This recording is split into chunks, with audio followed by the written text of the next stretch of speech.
Hello there and welcome to The Ring, Euronews' debating show broadcasting here from the European Parliament in Brussels. Once a week, elected members of the European Parliament go head-to-head on some of the major issues facing the European Union today. This week, we hone in on Ukraine, as this week marks 4 years since Russia's full-scale illegal invasion of Ukraine. With peace talks having reached stalemate, another question looms here in the corridors of the European Parliament. Should Ukraine be given fast-track membership into the European Union? Luis Alberto Sanamaya Echevarria report. 4 years after Russia launched its full-scale invasion of Ukraine, enlargement has shifted from a distant policy debate to a strategic imperative for the European Union. What was once treated as a slow, technical process is now bound up with questions of war, security, and Europe's geopolitical future. Granting Ukraine candidate status in June 2022 was more than symbolic. It was a signal that the EU sees its borders and its security as intertwined.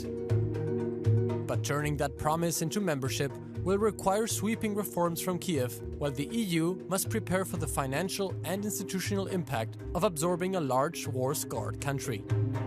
Supporters argue that enlargement bolsters fragile democracies, deters further Russian aggression, and strengthens Europe's global weight.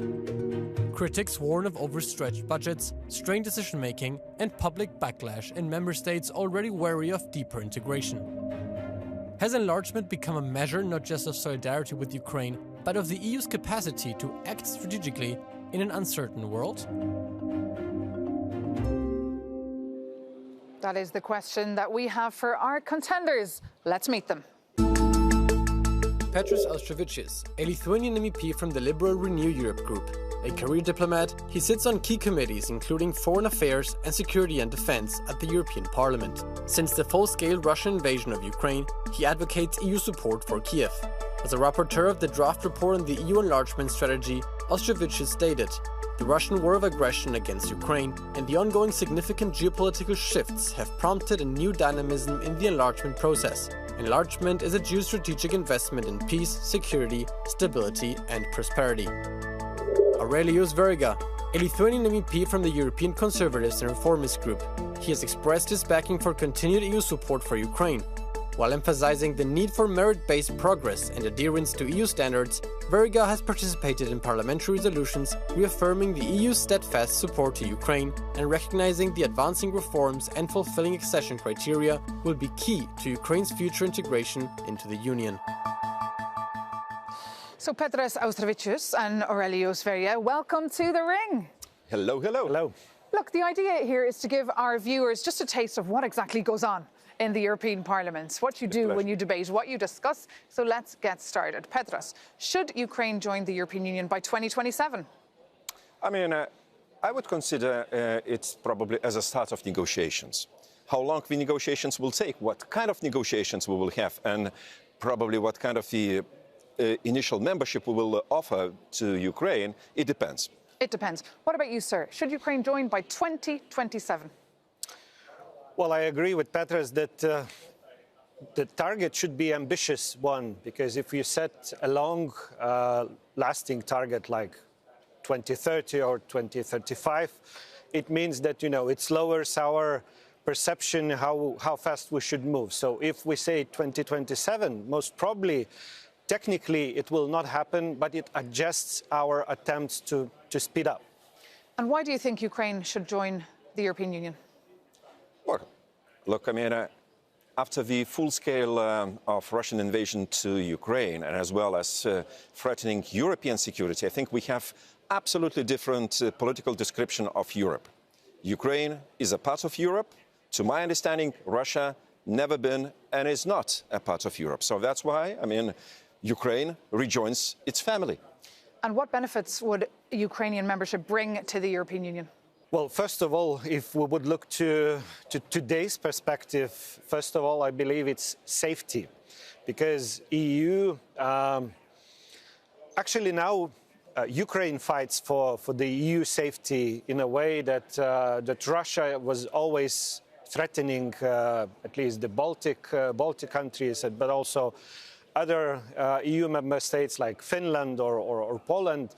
So Ukraine joining EU, first of all, would mean the security, because now Ukraine, I would say, is the most advanced country in fighting Russia's aggression.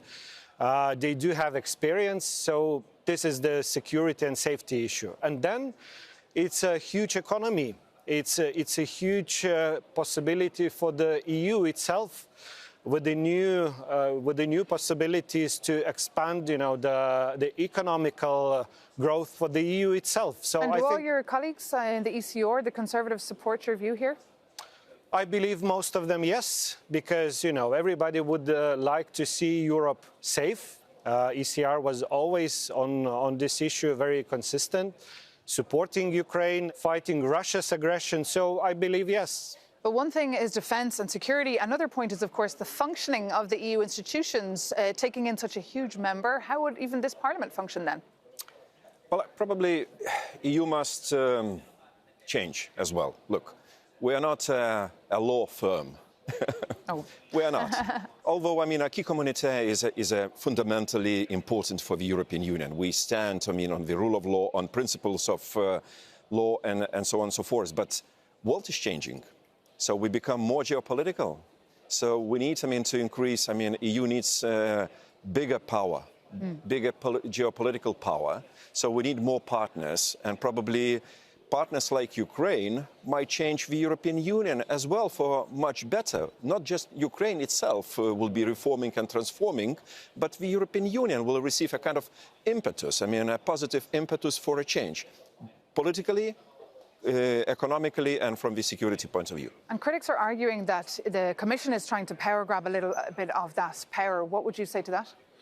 The world has changed a lot, not just because of war in Ukraine, but geopolitics, if we see the broader picture, is evolving very rapidly. So I believe that we are, as a politicians, elected to react to the new reality and to adjust politics to the new reality. React and adjust fast.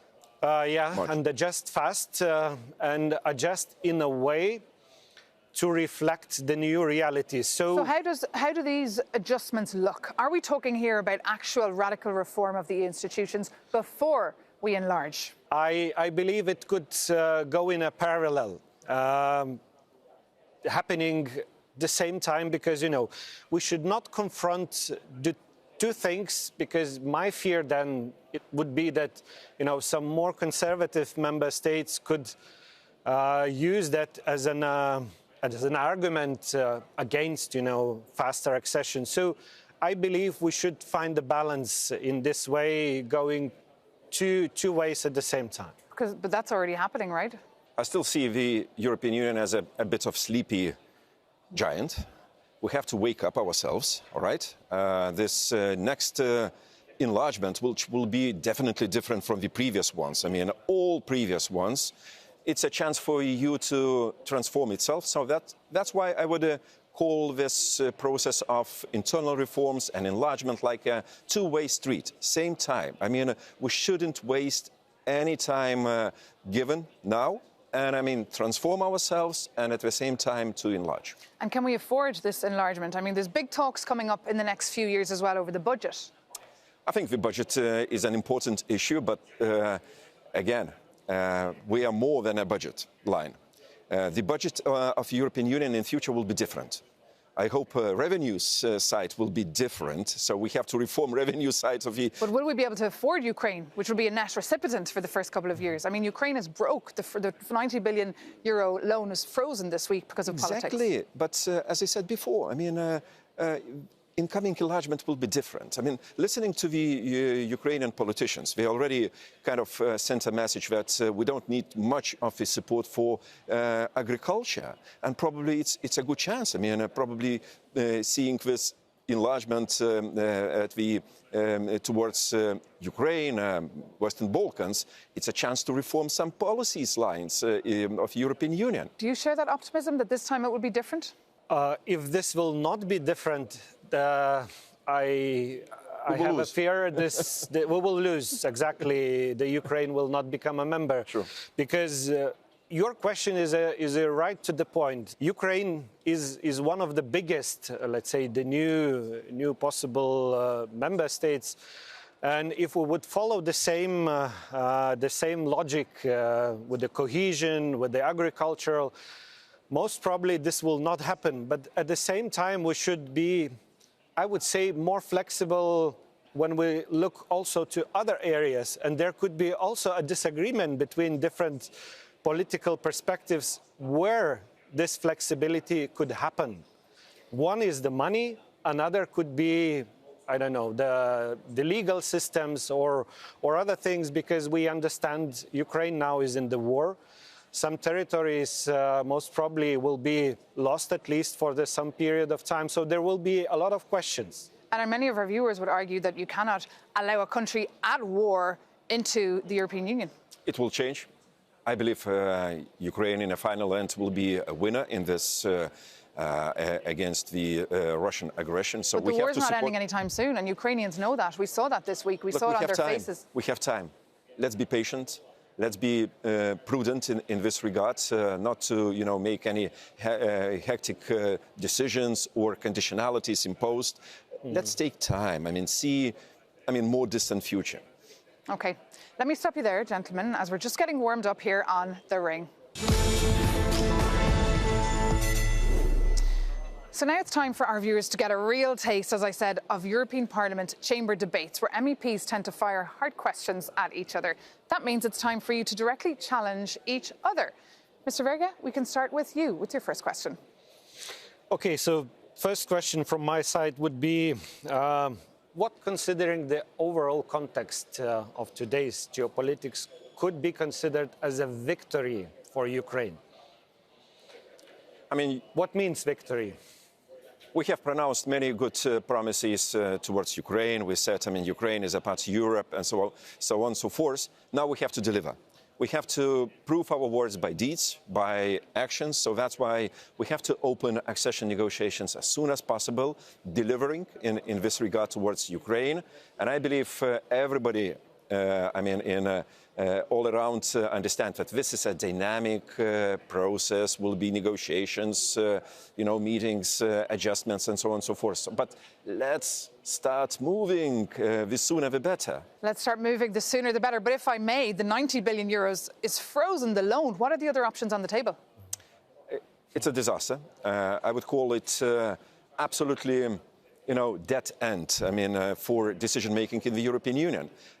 If I'm correct, those 24 member states which backed the 90 billion loan, they've been told that, will be no unanimity needed, to vote on this issue. So now Orban came out just out of the blue asking for unanimity vote. What is wrong with our decision-making? I believe Orban really must be in the court, for this threatening and this blackmailing operation. And unfortunately, we don't have a colleague of Viktor Orban on the show today. We did invite them, but unfortunately, they were not available. Time for you now to address your first question. All right. So, Aurelius, given your political group's political, let's say, image, which criteria, political or economic, should be most decisive to deciding upon membership of Ukraine or any new member state? Well, good question. I believe they are not separable, because, the economic criteria always comes from some political perspectives. We do have different beliefs. The conservative, more liberal, more social beliefs, even on economic criteria. So I believe this should be a mixture. And from my perspective, I think we should have more, let's say, tactical flexibility, understanding the needs of the countries that are reflecting more economic criteria. Poland, most probably, or Hungary. And at the same time, other countries would probably prefer mostly political criteria. So I believe it should be a mixture. All right. Would you agree with that? I would probably start from political criteria as a starting point. I mean, economic criteria, of course. I mean, conversions of new member states will take time. I mean, let's be realistic.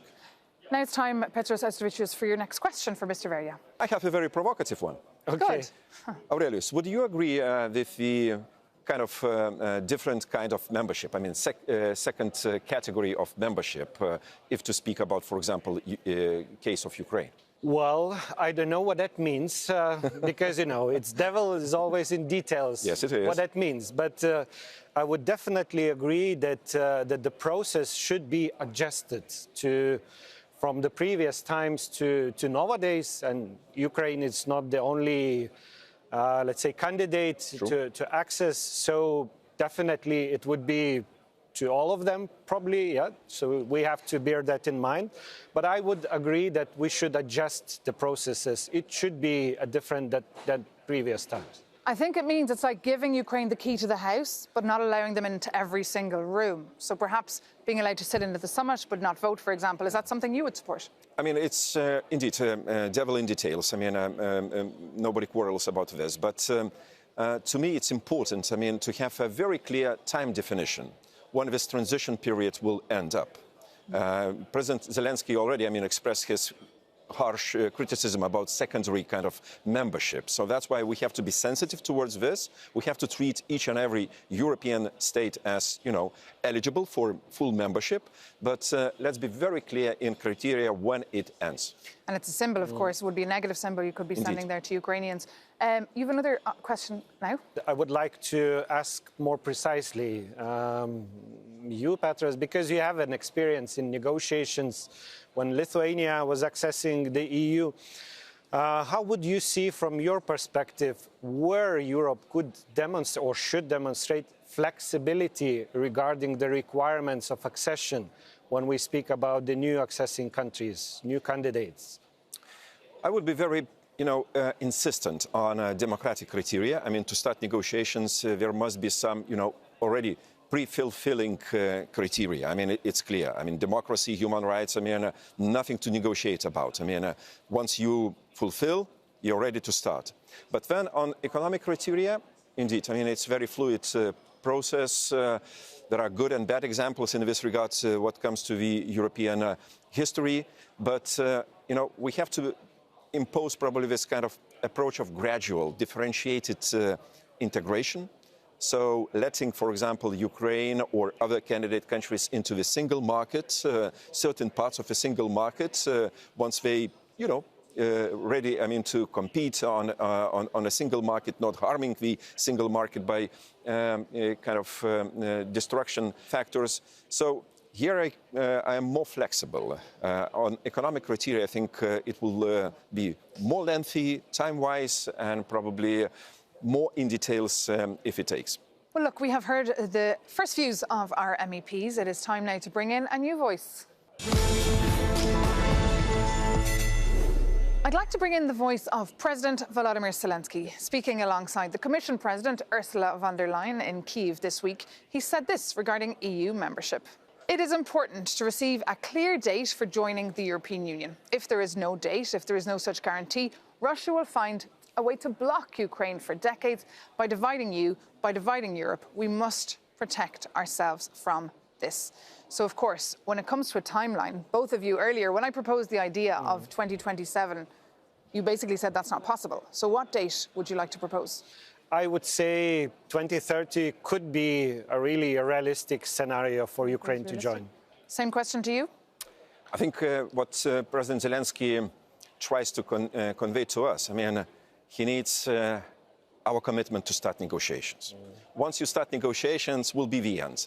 So, I mean, the more committed both sides are, the more, kind of efficient negotiations process is about. And believe me, we will have absolutely new accession strategy. And we heard this week as well, alongside President Zelenskyy, we heard also Ursula von der Leyen said she couldn't put a date on it, which we saw a very upset-looking President Zelenskyy. Look, it is time to take a very short break here on The Ring, but do stay with us. We'll be back very soon with some more Political Punch.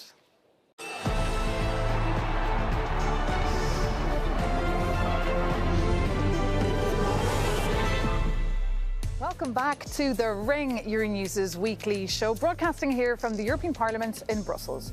I'm joined by the MEPs Petras Aуштревичусом and Aurelиусом Verigой, and the idea here is to bring European Parliament debates to your very sofa. This week, our guest MEPs are sharing their views on whether or not Ukraine should be fast-tracked into the European Union. And as always, we love bringing in your views, so we had a look at some of the data that suggests actually 52% of EU citizens expressed their support for Ukraine's accession, providing, of course, the country meets all the membership conditions. 41% oppose Ukraine, and Ukraine is most favoured candidate for EU membership in as many as 14 member states.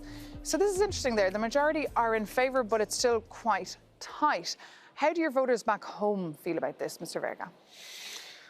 Well, I would guess we don't see the data on each and every member state, but I would guess this could be very much the same like the percentage of investment to defense according to the distance to Moscow. So I believe that, you know, the eastern part of the Europe that had an experience with the Russian aggression or even occupation, they would really support Ukraine's accession to EU, but I'm just guessing, so I don't know. What about you? How would your voters feel about this?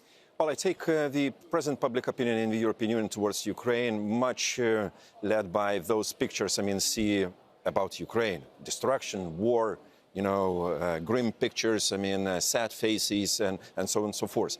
The public opinion, population of Europe must be well explained about cons and pros of each and every candidate country. And it should be it should be business of politicians, not just, President Zelenskyy, crying for his country and advancing Ukraine towards the European Union. So that's why, if we explain all arguments about Ukraine, it's the largest country, lots of mineral resources, we need it. Our economies are looking for this around. So, population. Ukrainians are very much, motivated and qualified labor force. So they're innovative. We see it in times of war as well. And finally, look, I think this kind of convergence of probably less developed economy to more developed economy, it creates a kind of very positive push for overall European economy. So that's why I think Europeans should be given figures, good arguments, and it will take time, I'm sure. Because Europeans are clearly still very worried about the cost of living crisis, and they're worried that they might get poorer as other countries join the bloc and then gradually get richer. Well, it didn't happen previously when Europe enlarged in a previous enlargement, so it will not happen also this time. So I agree that we have to explain people to have more explanations. But you're not very good at explaining. The EU has a major communication problem. Yes. Let's be honest. Yes, we do have a problem, and I believe those only 52% is a clear example or illustration that we still need more explanation about Ukraine. But often the perception now for our viewers, they're looking at Brussels, the constant summits and squabbles and disagreements and spats. This week is a perfect example with Hungary and Slovakia blocking the 20th sanctions package against Moscow, and of course the 90 billion fund being frozen, the loan being frozen by Hungary. How could an EU function, a big EU with more than 30 member states, how could the Council actually function and have an actual union that speaks with one voice? Well, firstly, we're really still led by cliché. A lot of cliché. You remember probably after the Big Bang enlargement, the Polish plumber. That was a kind of the perception in France. But the Polish plumber didn't destroy sanitation system in France, okay? But definitely, coming to this bigger issue, we have to decide upon ourselves. This is a very serious strategic issue. It's not a daily issue. Next enlargement, we're speaking about 10 countries and more, they will decide Europe's future. And we should ask not probably the generation now in power, but young generation. Okay, let's ask young people what kind of Europe, what kind of cooperation they want to have with those countries joining the European Union. And we will get more optimism. Well, please write to us, thering@euronews.com. That is our email address. We love hearing your views. And you mentioned there, Petras, the Polish plumber. Very wealthy Polish plumbers now heading back to Poland to work on their booming economy. But now it isn't time to move on to our fifth and final round. Are you ready? Yes, we are. Yes. So now it's time for something different. I'm going to ask my guest MEPs a set of questions, and you've only got two options here. Yes or no. Is that doable? That's most complicated question. I think you're going to struggle. I think you're going to struggle, but let's try. Let's try. Is the EU too large to function today, yes or no? No. No.